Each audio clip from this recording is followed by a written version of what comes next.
Hello, farmers. I want to welcome you to Backyard Farms this lovely day of the month of February. I hope you're continuing well with your projects. I hope your plans are coming into fruition for the year 2024. So here, Backyard Farms, I thought it fit that we come and have a conversation on the dairy goats as we had been continuing with our series. First of all, this is our house, this is our goat pen. We put both our goats and sheep, this is our sleeping pen, because first we as Backyard Farm, we practice the zero grazing plus free range. That's half zero grazing, half free range mode of farming. Basically, we allow our animals, our goats and sheep, out into the fields for the day, maybe for half the day, and then we bring them back in to just give them a few more feeds. So basically, that's what we do. And you can see that the house is very good. I'm sitting here very comfortable because first of all, we use sawdust as a bedding. This is sawdust. This is sawdust. So we use sawdust as our primary bedding. So if maybe you have been having a challenge on what you could use as a bedding for your goats, you could use sawdust. It's a very good. It absorbs so much moisture and it's very good. It's also good in when you are composting your manure. You can see that we have quite an amount of manure, this manure that we will harvest. So basically, let's first start with the process. We had discussed about the benefit of crossing our local goats. I want to focus on this guy. I don't know if I will catch her. You can see this guy. Just look at him. It's very heavy. It's pretty heavy. Just look at him. Now, this is a cross between a Saanen buck and a local goat. You can see the horns just starting to come up. So you can see. Now let's compare with a purely local goat. We have another one here.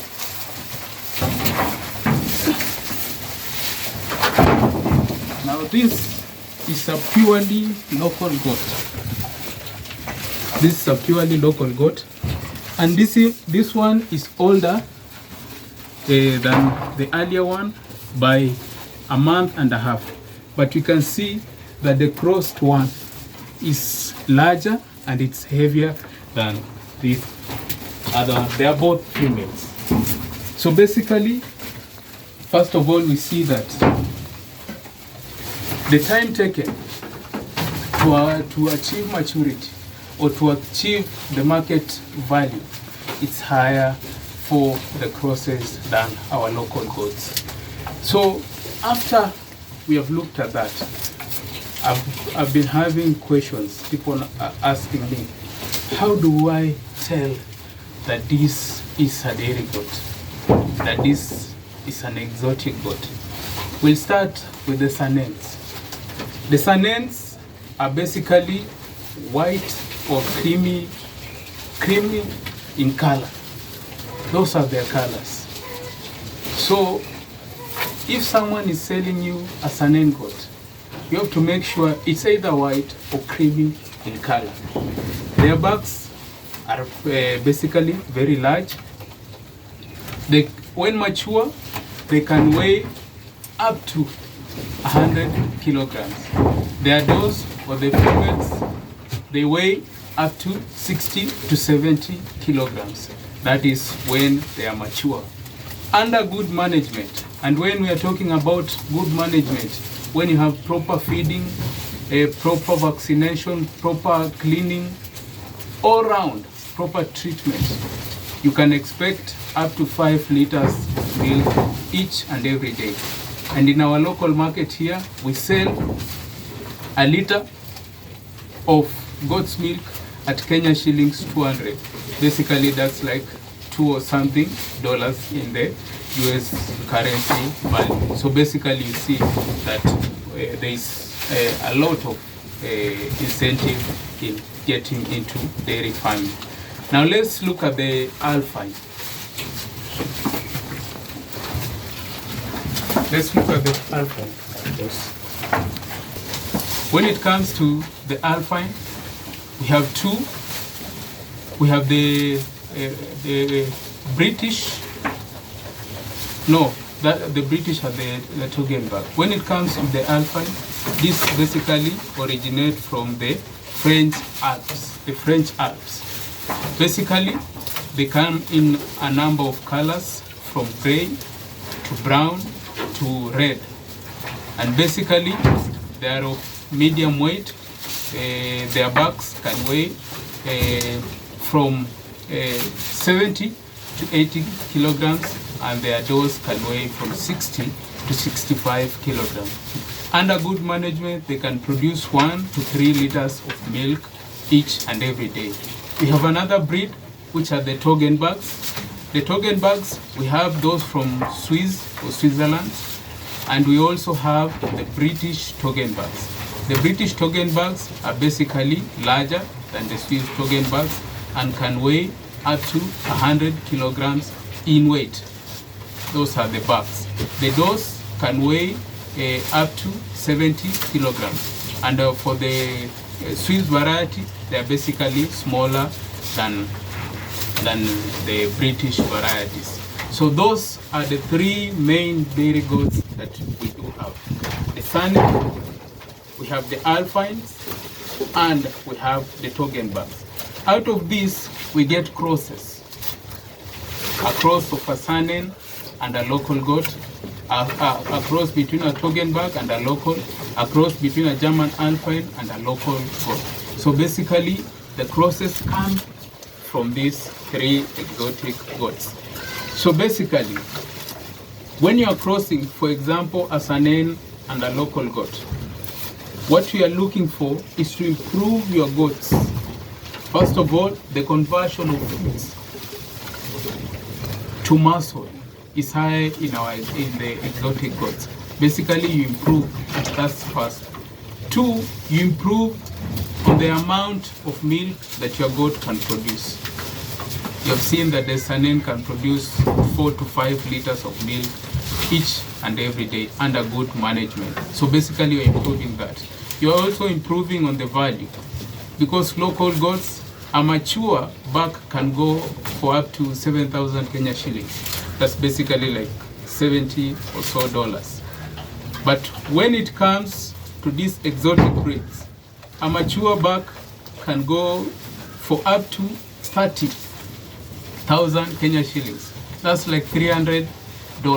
So basically, you can see the disparity in prices. So basically, you are improving the value of your local goat, and you're now starting to come into range with the exotic goats. So you as a farmer, as a local goat farmer, maybe you're asking yourself, how am I going to improve my local goats? Because maybe capital is a hindrance, maybe access to these goats is a hindrance. So how are you going to do this? We can do this through a number of ways, engaging experts. In Kenya, we have a number of organizations like CARI that do, they basically are there to help farmers to access some of these good breeds. And also, basically, you can access these breeds from having relationships with other farmers that do have these breeds. For example, I myself, when I started off, I just had purely local goats like this. You can see this doe here. These are purely local goats, but we are going to improve it, and after it gives us kids, they'll be half exotic goats.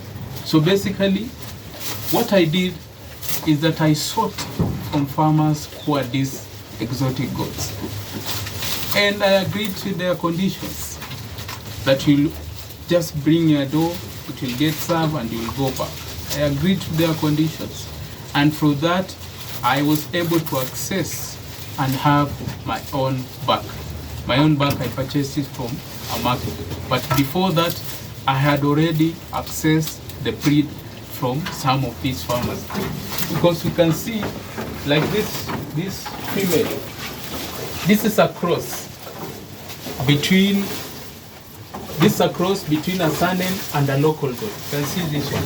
This one was one of the first goats that I did acquire through this breeding between the local goats and these exotic goats. You can see that it's spoiled, does not have those large horns, because we basically had to fold or cut back their horns because they can be dangerous. So basically, that's what you can do, having relationship with this farmer. So you as a farmer, do not live in a silo. Have relationships with other farmers. Have relationships with these organizations. Go there, ask questions. You do not know, maybe you can have access to these breeds. And after that, your journey to improving your goat breeds starts there and then. So I just want to wish you the very best and be blessed. Thank you.